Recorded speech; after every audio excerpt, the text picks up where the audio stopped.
Identity പടം കണ്ടുകൊണ്ടിരിക്കുന്നു. ദാ വരണം 1 ട്വിസ്റ്റ് 2 ട്വിസ്റ്റ് 3 ട്വിസ്റ്റ് 4 ട്വിസ്റ്റ്, ഇങ്ങനെ ട്വിസ്റ്റാ തന്നുകൊണ്ടിരിക്കും. അങ്ങനെ ഫസ്റ്റ് ഹാഫ് ഇങ്ങനെ ഒരു ഡീസെന്റ് ത്രില്ലറാണ്. നമുക്ക് പെട്ടെന്നൊന്നും മനസ്സിലാവില്ലേ എങ്ങോട്ടാണ് ഈ പടം പോണത്. നമ്മളും കഥയുടെ കൂടെ അങ്ങ് പോകും. അപ്പോൾ അടുത്ത സെക്കൻഡ് ഹാഫ് ആകുമ്പോൾ നമ്മൾ വിചാരിക്കും ഇത് നമുക്ക് പ്രഡിക്റ്റബിൾ ആണ്. അപ്പതാ വീണ്ടും പറഞ്ഞു 1 ട്വിസ്റ്റ് 2 ട്വിസ്റ്റ് 3 ട്വിസ്റ്റ് 4 ട്വിസ്റ്റ്.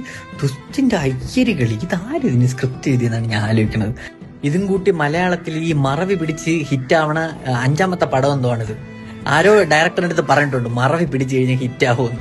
ഇതിലും അതുപോലെ ഒരു മറവിയെ പിടിച്ച് ഇങ്ങനെ നമ്മുടെ സൈഡിൽ വെച്ചിട്ടുണ്ട്. കാരണം അതിപ്പോൾ മലയാള സിനിമയുടെ ഒരു ഭാഗ്യം പോലെയാണ് ഈ മറവി. അത് വെച്ചിങ്ങനെ കയറി അങ്ങ് പോയി. അതായത് മറവി എന്ന് പറഞ്ഞാൽ ഇപ്പം നമുക്ക് മലയാളികൾക്ക് ഭയങ്കര ഇഷ്ടമാണ്. അതൊരു ട്രെൻഡ്.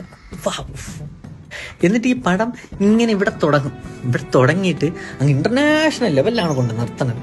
പിന്നെ ഈ സിനിമയിൽ എടുത്ത് പറയാൻ ടൊവിനോയുടെ ആ ഒരു മാനറിസം തുടക്കം തൊട്ട് അവസാനം വരെയും അതങ്ങനെ കീപ്പ് ചെയ്തിട്ടുണ്ട്. നമ്മൾ ഈ ഇതിന് തൊട്ട് മുന്നേ കണ്ട ഏറമില്ലേ, അതിലെ ടൊവിനോയേ അല്ല ഇതിൽ, വളരെ ഡിഫറെന്റ്. അത്യാവശ്യം നല്ല രസമായിരുന്നു ഈ ഒരു ക്യാരക്ടറിൽ. പിന്നെ അതിൽ വില്ല അയ്യോ മസ് സിനിമ ഒരു മലയാള സിനിമയാണെന്ന് നമുക്ക് തോന്നില്ല, ഒരു തമിഴ് സിനിമയുടെ ഒരു സ്റ്റൈലിലാണ് ഈ പടം പോണത്. പക്ഷെ ഇടക്കാലത്ത് കണ്ടതിൽ ഒരു നല്ല ഡീസന്റ് ത്രില്ലർ പടം.